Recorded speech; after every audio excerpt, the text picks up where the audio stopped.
এটা দেখেন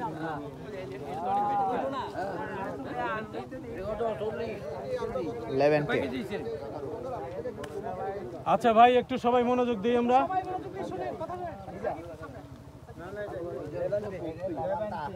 আচ্ছা এখন আমরা যে ফিল্ডটাতে আছি এটা হচ্ছে এটা হল্যান্ডের একটা জাত লেভান্তে। এটা আমাদের পাইপলাইনে আছে, আমরা খুব শীঘ্রই এটা আপনাদেরকে দিতে পারবো। এটা নেদারল্যান্ডের একটা ভ্যারাইটি। তো এটার আমরা ফিল্ড পারফরমেন্স যেটা তিনটা দেখলাম, এটা যদি আমি বলতে চাই যে এইখানে আমরা টোটাল এখানে আলুটার স্পেশাল কিছু বৈশিষ্ট্য আছে যে এখানে কিন্তু আমরা প্রত্যেকটা আলুই কিন্তু মোটামুটি ইউনিফর্ম সাইজ এবং সবগুলোই কিন্তু মার্কেটেবল, কোনোটাই কিন্তু ওয়েস্টেজ যাবে না।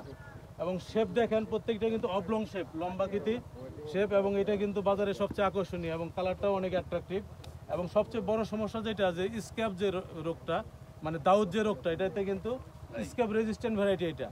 আর সাথে সাথে আলুর আরেকটা ছত্রাকজনিত যে রোগটা হয় লেড ব্লাইট অফ পটেটো, যেটা আলুর মোরগ যেটা লাগে, এই লেড ব্লাইট রেজিস্ট্যান্ট এই ভ্যারাইটি।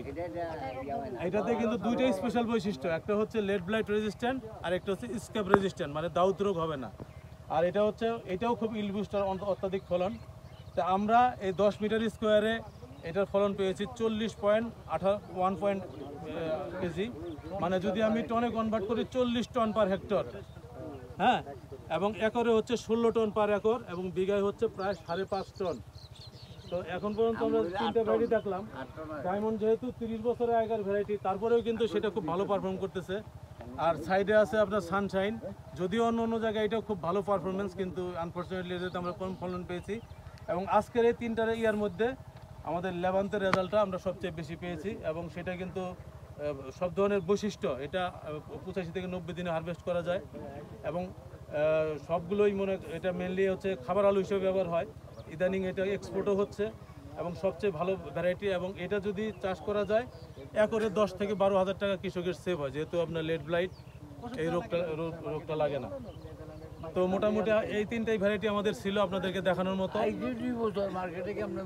এখন যদি আপনাদের এই সম্পর্কে তিনটা ভ্যারাইটি সম্পর্কে কোনো প্রশ্ন থাকে,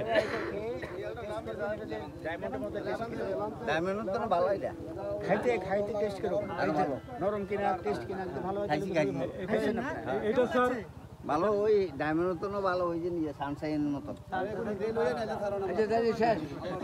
মোটামুটি আমার আলাপ আলোচনা শেষ। আর এখন হচ্ছে যে আমি স্যারকে রিকোয়েস্ট করবো যে সবাই যদি সম্ভব হয় টেস্ট করার জন্য মেন কৃষকদেরকে দেওয়ার জন্য, এবং অবশ্যই তো স্যারকে দিতেই হবে।